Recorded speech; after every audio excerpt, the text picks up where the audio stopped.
Great. Hi, everyone. I am going to let our special guest here today introduce herself.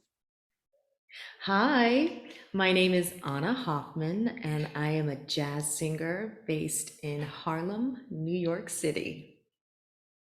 We are so excited to have you taking the time to interview with us today, Anna. So thank you so much. Starting off, what inspired you to focus on 1920s music? It's a love affair that started when I was in college, actually.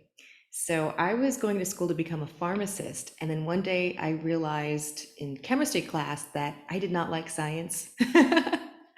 And I didn't want to be a pharmacist. I was following in my parents' footsteps because they were pharmacists. So I thought, that's just what I'll do. Um, but I dropped out of chemistry class and, pursuing pharmacy, and I joined the jazz choir because they gave me a scholarship.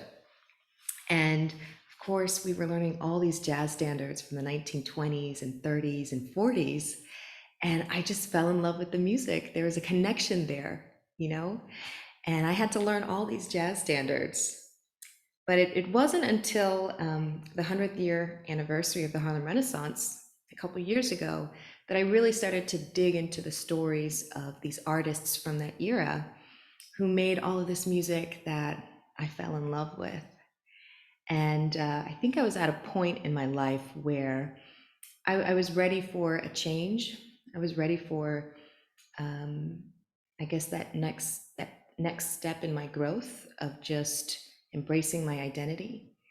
And I was so inspired by the stories of these artists. And I realized, wow, this is, something really special that I want to share with other people to inspire them to cultivate their own personal renaissance within. Because that's what the music of this era was about. It was about embracing your identity, celebrating who you are, and coming together to do that. That's beautiful. I have never really thought about 1920s jazz that way. And now when I go back and listen to more, I'm definitely going to have a different approach. Oh, yeah. How do you think your experiences as a Black woman change your approach to jazz? I think that no matter who you are, you grow up and you have experiences that shape who you are. You have your own perspective that shapes, how you see things and how you relate to them. So, I think there's certain songs that really resonate with me, like Body and Soul. Having, had heartache and loss, and just interpreting that through, my voice as a woman and someone of color.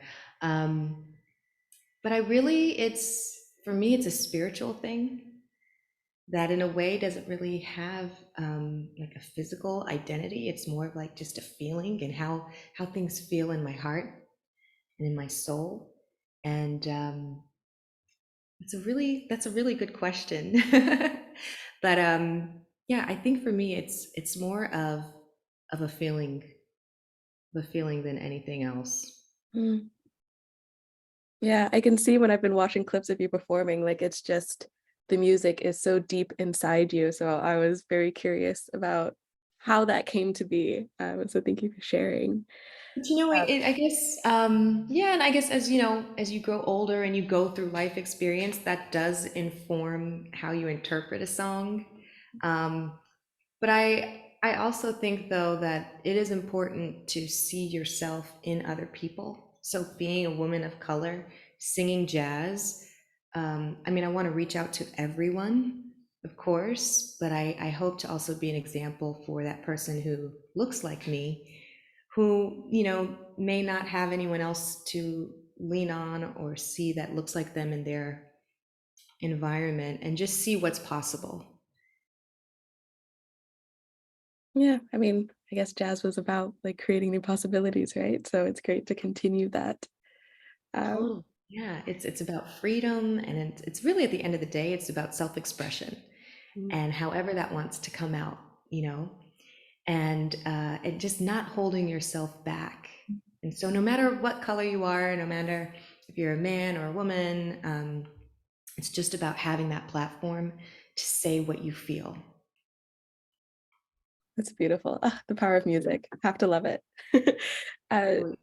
so your performance is coming up. You're going to be opening the Bermuda Festival, which is so exciting, the first week in November. Do you have a favorite song that you're going to be performing? I have so many favorite songs. If I had to boil it down to one, I would say It Don't Mean a Thing If It Ain't Got That Swing. And the reason why is because it's the first jazz song that I heard that really resonated with me and got me curious about, oh, that's jazz? Tell me a little bit more, you know? And that curiosity is really what started the journey of discovery and realizing how much I love jazz. So there's some personal sentiment that I have with that song. Mhm. It's such a fun song. It's hard not to just like move when you're hearing it. Ah, it's going to be great to hear you perform it. Um, can you tell us a bit more about your outreach workshop? Yeah. So, you know, my outreach program, we're taking a walk back in time to the Harlem Renaissance era in New York City, which was between the 1920s to the 1940s. Um, but I wanted to share the stories of the artists of that era, as well as listen to the music, um, because I don't think what people know. I mean, they hear the music and it sounds great, but they don't know the story, the adversity that these people overcame. So, it's I call it edutainment, where we're going to be entertained by the music, but we're also going to learn something about who these people were and how they overcame adversity and came out, to inspire a world of dreams, not only for themselves but for the world. And the big takeaway for this program is just to inspire people, inspire and uplift them, and encourage them, to again celebrate who you are.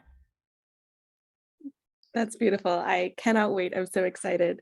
Anna will be doing one workshop with high school students and one that's open for the public. So you can sign up for that at bermudafestival.org/outreach. Do you have any advice for young musicians or young vocalists?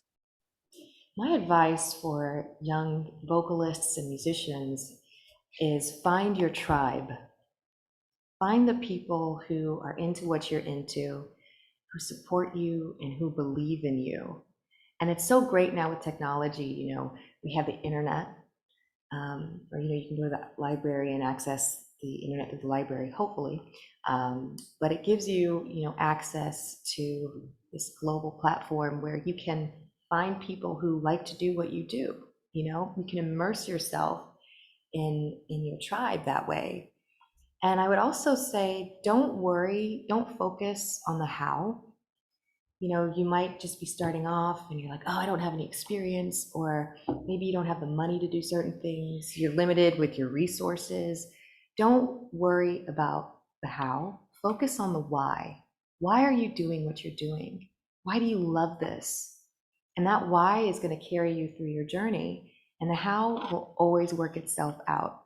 That's not up to you to decide. Just focus on why you're doing what you're doing, why you must do what you're doing, why you love it. Wow, thank you. That's so inspiring to think about. Ah, I feel like the rest of the day I'm going to be thinking about how to like let life guide me through my why. Totally, because life is lived forwards, but it's understood backwards. And Mm, things come at us all the time, and we have this idea of I want to go this way, and then life pushes us that way. And you're like, oh, but then, as when you go the other way and you look back, sometimes you're like, oh wow, I'm glad it pushed me left when I was trying to go right. mhm.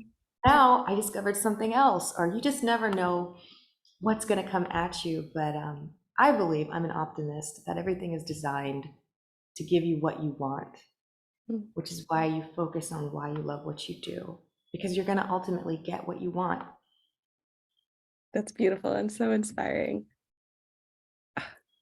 I'm just gonna like have a smile on my face the whole day because I'm gonna be thinking about this. I love it. You have a great smile. Thank you. So I know that you've been to Bermuda before. Is there anything that you're looking forward to the most about coming back to Bermuda? Well, I love beaches. I'm a beach bum, and you all have like the best beaches in the world, hands down. But this time is even more special because I'm also going to get to meet the people. And, I think part of one of the gifts of being an artist is your ability to share your talent. And I'm just so excited to get to share my story, the story of these artists from the Harlem Renaissance, and also, to celebrate our stories collectively. Because this show is a celebration. I mean, we've gone through so much these past couple of years with COVID and, everything that's going on in the world. I just want us to have this platform where we can come together and celebrate. So, who wouldn't want to go to Bermuda to have a good time? I Perfect. And we want you to have cannot. a good time with me, though. We're so excited to have you. Is there anything else you'd like to tell us before we finish things up? Mark your calendars, November 4th and 5th, 8 p.m. at the Earl Cameron Theater. Ana Hoffman is coming into town. My band is also flying in. We are so excited. We have been working really hard on this show to make it extra special for Bermuda. And yeah, I want everyone to know how much we are looking forward to meeting you and performing with you, dipping our toes in the sand, sipping on some rum swizzle. And yeah, just being a part of Bermuda. Thank you so much, Anna. It's been such a pleasure having you. And we hope to see you all at our shows.